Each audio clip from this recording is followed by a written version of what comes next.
episode of Teaching Mama.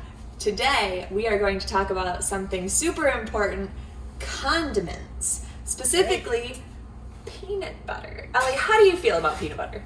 I love peanut butter. What's your favorite way to eat peanut butter? With honey on top. Oh, me too, good answer. So, when you are going sugar-free, one of the most terrible things that you have to cut out of your diet is peanut butter. Everybody thinks it's this great high protein thing, but it is loaded with sugar. So the best way that we combat this sugar is to make it ourselves. So let's have a little chat about omega-3s. Omega-3s are gonna fight inflammation all throughout your body. And so mainly our walnuts and our almonds are gonna skyrocket the omega-3s in your body. And so we're adding those, but we're also adding in just peanuts because they help the flavor and they help the texture. If you just use almonds and even some walnuts, it's gonna be super thick. And the peanuts are a much oilier nut, and so they're gonna make it a little bit more loose for you. But there's no added oil, there's no added sugar. If you want a little bit of added richness, like we do, you just throw them in the oven at about 300 until you get that nice toasted flavor. But that's it. I already have the peanuts mostly processed, and we have a tray of almonds and walnuts. You can make as much or as little as you want. We tend to make a big batch because we go through a lot of peanut butter. Right. The only thing that I would recommend is doing a 1:1:2 ratio. 1 of almonds, 1 of walnuts, and 2 of peanuts. And the only reason for that is consistency. So all I'm going to do is add in my toasted walnuts and almonds into the food processor with my peanuts and process them until they get smooth.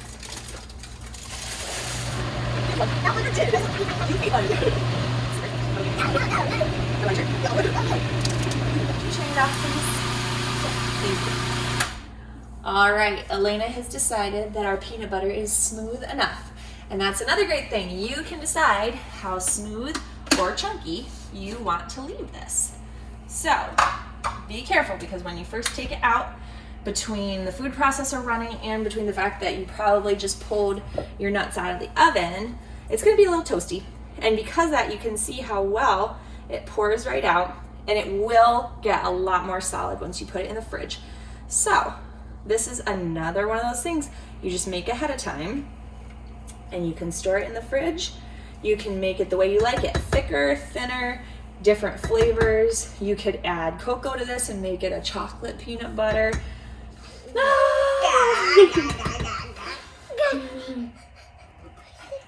It's hot, girlfriend. You're gonna burn your little tongue off. Mama, I will wait until it's cold.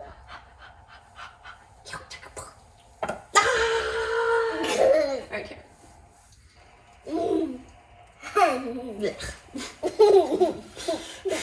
Really good.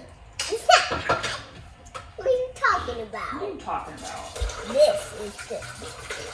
All right, our peanut butter is done, and we are back with a magically cleaned food processor, and we're ready to make another condiment, mayonnaise, which is full of preservatives, hydrogenated oils, which are known to produce inflammation, and sugar. Who would have known? Sugar even in mayonnaise. So we're gonna make. Not good. It's not good. So, would you please add in our 2 eggs to the food processor? These are 2 farm fresh eggs. This one's a little bit tougher to make just because it is possible for it to curdle a little bit because we're gonna be adding vinegar. And so you really need to make sure that everything you're working with is nicely room temperature. So first you put in your room temperature eggs, and we're just gonna process those until they are fully blended.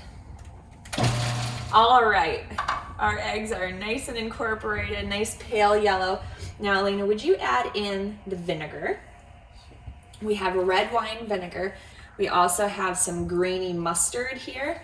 And this is a really easy recipe because everything is 1-1-1-1. We've got 1 egg, 1 tablespoon of red wine vinegar, 1 tablespoon of grainy mustard, and 1 cup of canola oil. You'll notice we're doubling everything because we like to make things in bulk. So we just added in our red wine vinegar and our grainy mustard. I'm gonna have Elena put in just a pinch of salt. There you go. All right, very nice. We are just gonna do the same thing and go ahead, hold on. and blend all this up. Go for it.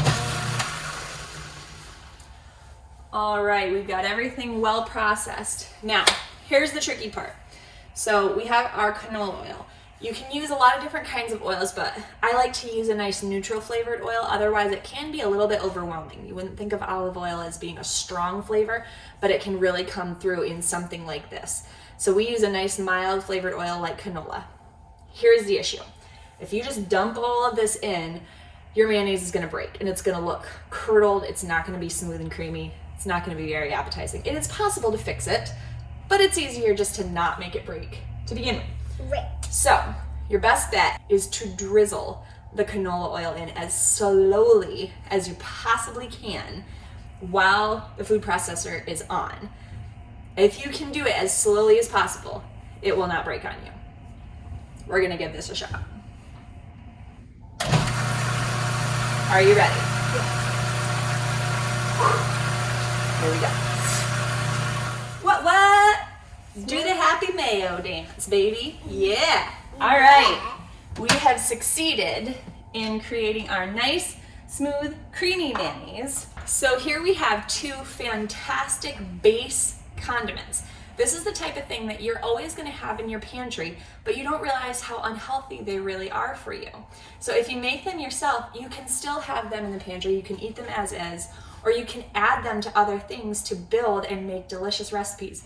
We like to make Thai chicken sauce out of our peanut butter.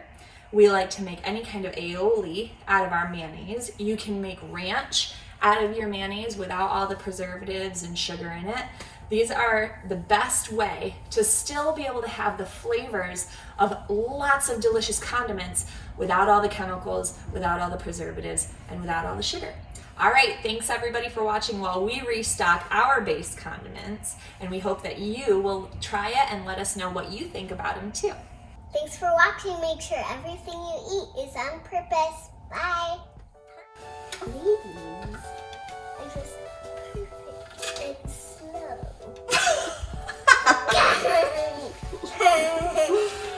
This is the song that never ends. It just goes on and on, my friends.